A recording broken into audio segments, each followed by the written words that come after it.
श्री राधे राधे, हरे कृष्णा। हम सब साधक श्रुतकीर्ति का जीवन चरित्र श्रवण कर रहे हैं। गतांग से आगे। और वह शुभ दिन आ गया जब जनक की पुत्री सीता किसी एक महानुभाव से विवाह रचाए। विश्वामित्र स्वयंवर के निर्धारित स्थान पर पहुँचे। राम के तेजस्वी रूप के आगे सभी विवाहेच्छुक महारथियों, राजाओं, राजकुमारों की कांति फीकी जान पड़ती थी। जनक ने अब उद्घोष किया कि जो भी बल बुद्धि से सामने रखे दिव्य शिव धनुष को मात्र उठाकर दिखा देगा, उनकी बेटी सीता उसके गले में वरमाला पहना देगी। कई देशों के राजा राजकुमार अपना शौर्य दिखाने आए। एक एक करके सभी निराश होकर अपने स्थानों पर लौट गए। धनुष को उठाना तो दूर, कोई उसे हिला तक न सका। अहम में आकर कुछ ने तो सामूहिक प्रयास भी किए, किंतु उसमें भी विफल हो गए। राजा जनक ने चिंतित स्वर में सभा से कहा कि ये बड़े ही दुर्भाग्य की बात है कि पूरे जम्बूद्वीप में ऐसा कोई शूरवीर नहीं है जो यह कार्य पूर्ण कर सके। यदि उन्हें पता होता तो वे ऐसे कठिन परीक्षा न रखते और उनकी पुत्री अविवाहित न रहती। उनके शब्दों से लक्ष्मण के धैर्य का बांध टूट गया। उन्होंने कड़े शब्दों में कहा कि सभा में रघुवंशियों के होते हुए राजा जनक ऐसा नहीं कह सकते। ऋषि विश्वामित्र ने लक्ष्मण को धीरज रखने को कहा। राजा राम को आज्ञा दी कि वे यह धनुष उठाए। राम ने शिव वंदन करते हुए बड़ी सहजता से धनुष को उठाया। पूरी सभा ने दांतों तले उंगली दबाई। उनके अचरज की परिसीमा हुई कि राम ने प्रत्यंचा को कुछ ऐसे चढ़ाया कि शिव धनुष के 2 टुकड़े हो गए। तीनों लोकों में प्रत्यंचा की टंकार गूंज उठी। सभा में बैठे सब स्तब्ध थे। राजा जनक पुलकित हुए और सीता मनोकामना पूर्ति कर गदगद हुई। देवता आकाश से पुष्प वर्षा कर आनंद जताया। इस त्रिलोक की घटना के बीच वहाँ परशुराम आ पहुँचे और टूटे शिव धनुष के प्रति तमतमाते हुए प्रश्न किया। उनके क्रोध से सभी भली भांति परिचित थे, इसलिए सभागण भय से कांपने लगे। राजा जनक कुछ क्षण के लिए मानो सिहर गए थे। अल्लड़ लक्ष्मण बड़े गर्व से आगे आए और कह बैठे कि यह जीर्ण धनुष था और टूट गया तो ऐसा कौन सा बड़ा अप्रिय कार्य हुआ। परशुराम अब और उत्तेजित हुए और ऋषि विश्वामित्र से कहा कि इस बालक को इसके दुस्साहस का अर्थ बता दो, अन्यथा यह दंडित होगा। तभी राम उनके सामने आए और महर्षि परशुराम को वंदन करके अति संयम से स्वीकारा कि धनुष उन्होंने भंग किया। परशुराम राम के इस मधुर निवेदन से तत्क्षण शांत हुए। बड़े अचरज से उनको निहारने लगे। वे जानते थे कि कोई साधारण योद्धा न धनुष तोड़ सकता था, न उनके क्रोध को पिघला सकता था।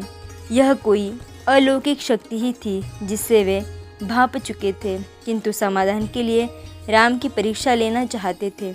उन्होंने अपना दिव्य धनुष बढ़ाया और राम से प्रत्यंचा चढ़ाने को कहा।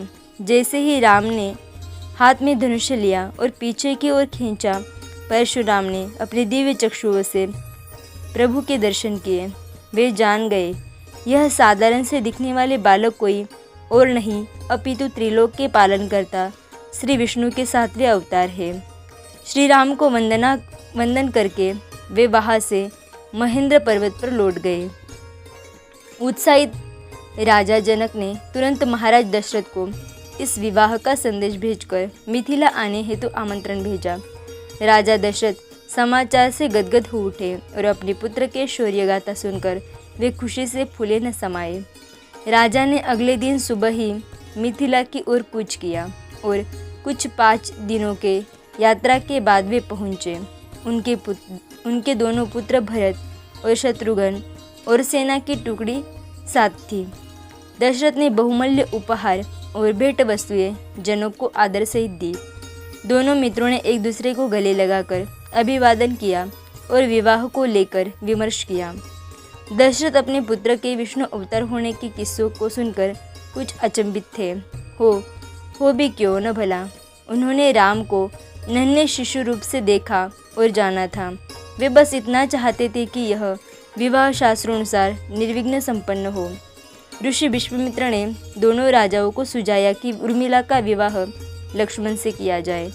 उनके अन्य निवेदन पर राजा कुशध्वज भी मांडवी को भरत और श्रुतकीर्ति को शत्रुघ्न के साथ परिणय सूत्र में बांधने के लिए अति सहजता से मान गए।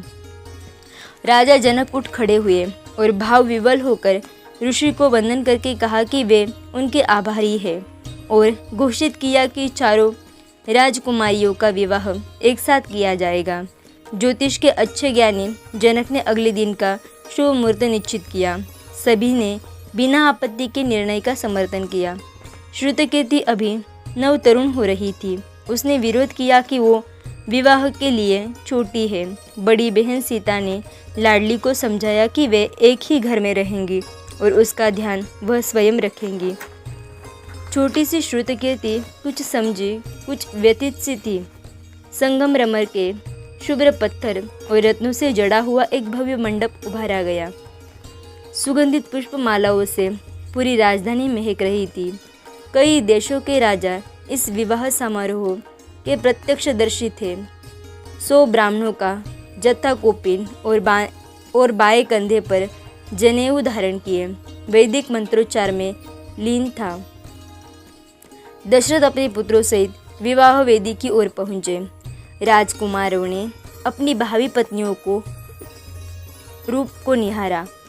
रेशमी वस्त्रों, आभूषणों और 16 श्रृंगार में चारों अलौकिक अप्सराएं प्रतीत होती थी। चारों राजकुमारियां अपने अपने भावी वर के सामने आसन पर बैठ गई। विवाह विधि आरंभ हुई और देवताओं ने आकाश से पुष्प वर्षा की। अब राम ने सीता की मांग में सिंदूर भर दिया और इसी के साथ वे उनकी विधिवत पत्नी हो गई। राम के तीनों भाइयों ने भी इसी रीति से एक एक कर राजकुमारियों का वर्ण किया। राम सीता, लक्ष्मण उर्मिला, भरत मांडवी, शत्रुघ्न श्रुतकीर्ति। चिरकाल के लिए ये एक दूसरे के हुए। नन्ही सी श्रुतकीर्ति अभी विवाह बंधन के अर्थ तो नहीं समझ रही थी। बस जैसा बड़ी बहनें करती वह उसी तरह रीति दोहराती। अगले दिन भोर होते ही ऋषि विश्वामित्र ने दोनों राजाओं से आज्ञा ली और हिमालय की ओर प्रस्थान किया। दशरथ भी चारों पुत्रों और पुत्रवधुओं को लेकर अयोध्या पहुँचे। अब दिन प्रतिदिन अयोध्या नगरी में उत्सव सा प्रतीत होता था। लगभग 1 वर्ष तक यही चलता रहा। इस अलौकिक स्मृति को राम विवाह उत्सव या रामलीला के रूप में आज भी मनाया जाता है। सभी प्रजाजन अब प्रसन्न और निश्चिंत थे। अयोध्या का राज परिवार जनता से आशीष पाकर प्रफुल्लित लगा था। आगे की चर्चा हम कल श्रवण करेंगे। तब तक के लिए राधे राधे, हरे कृष्णा।